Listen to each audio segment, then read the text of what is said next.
Assalamualaikum warahmatullahi wabarakatuh. Halo guys. Nah, hari ini kita akan mencari tahu cara membudidayakan macam-macam ikan hias.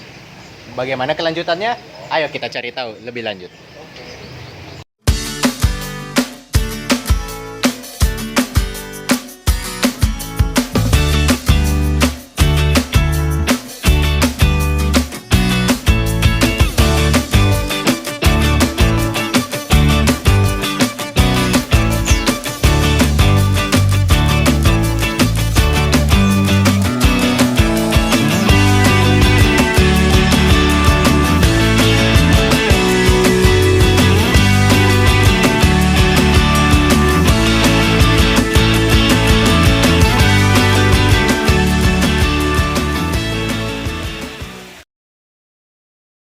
Dapat ikan lohan ya teman-teman.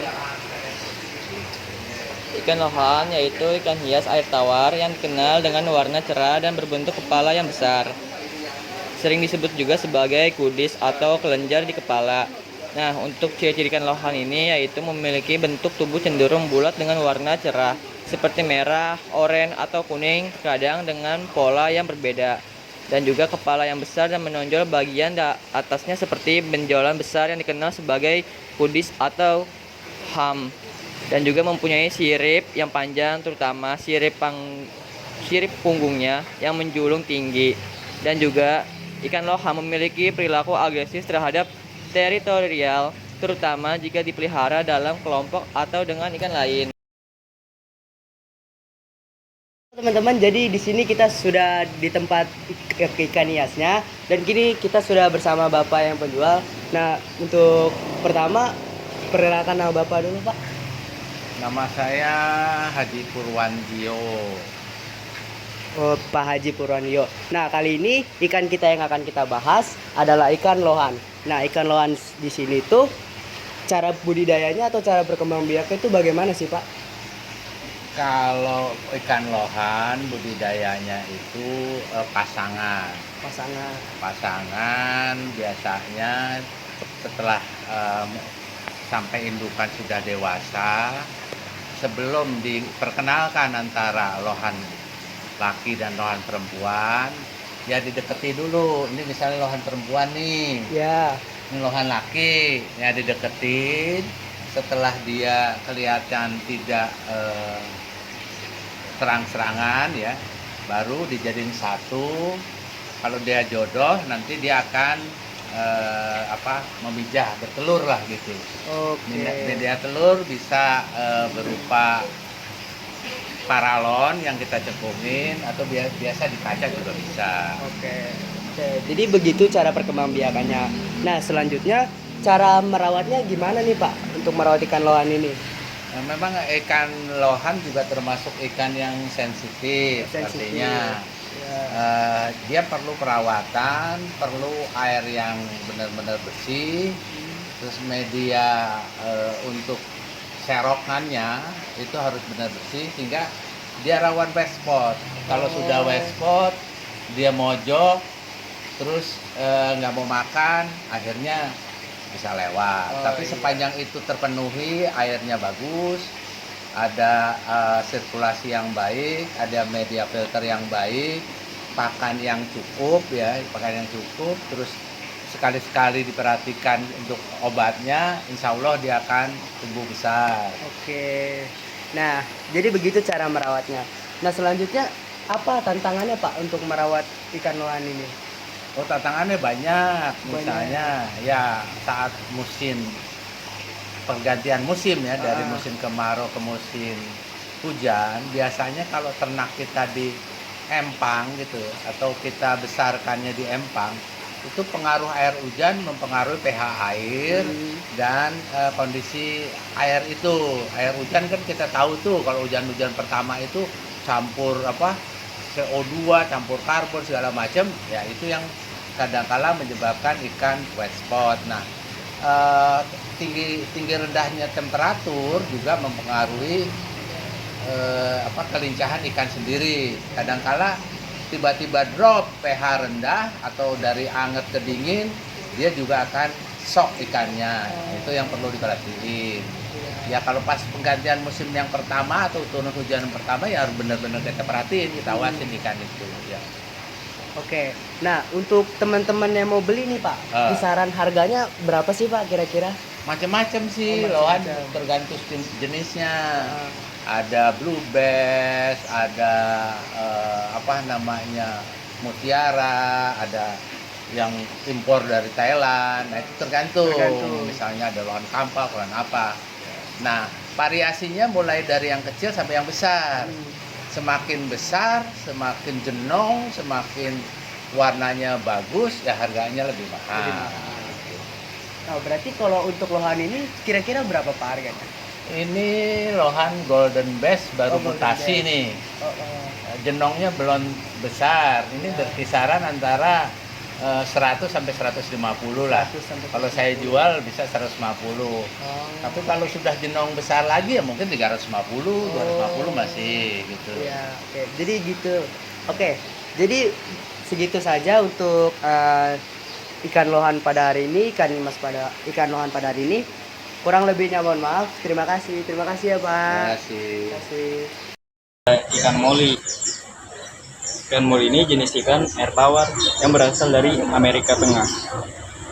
Ciri-ciri ikan moli yaitu bentuk tubuh kecil dan oval.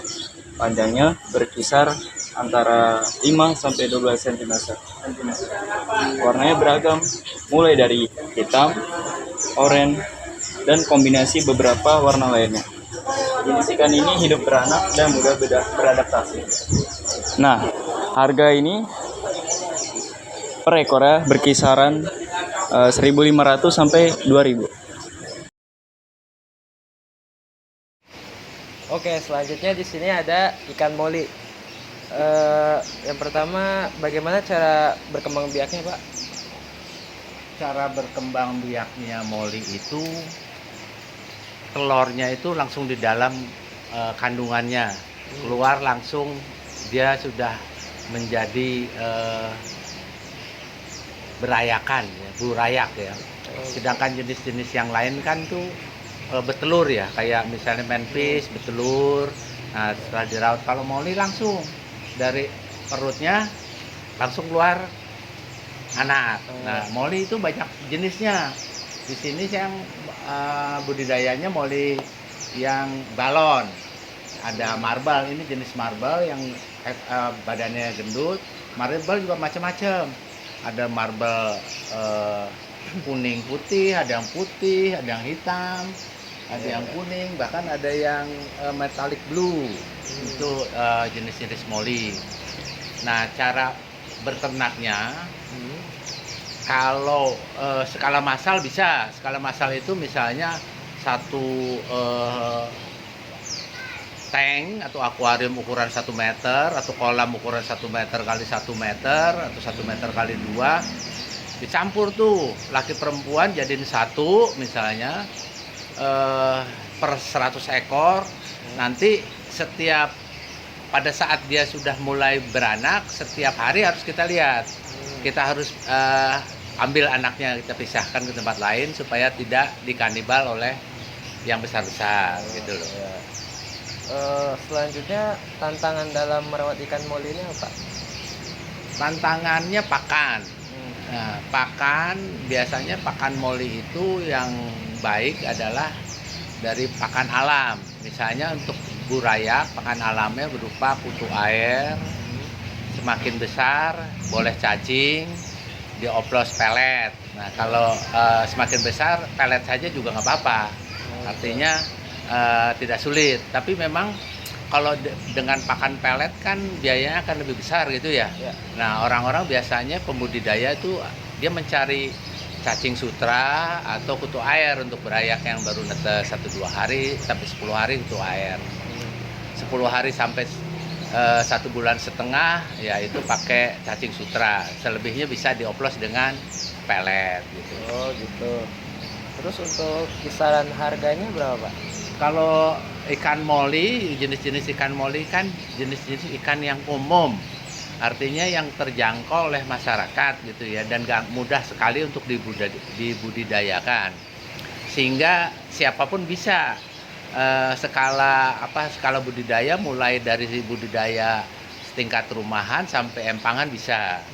Memang kalau untuk budidaya perumahan untuk moli itu kalah bersaing dengan skala empangan. Karena empangan sekali untuk melakukan budidaya kan ratusan atau ribuan ekor. Sedangkan kalau perumahan mengandalkan akuarium kan gitu ya, atau kolam-kolam kecil. Nah itu memang secara kos produksi dari hasil penjualannya lebih kecil daripada untuk melakukan budidaya di skala empang. Gitu. Ya itu saja ya Pak yang saya tanyakan. Kurang lebih mohon maaf. Wassalamualaikum warahmatullahi wabarakatuh. Sekian pembahasan ikan hias pada hari ini, kurang lebihnya mohon maaf. Wassalamualaikum warahmatullahi wabarakatuh. Dadah.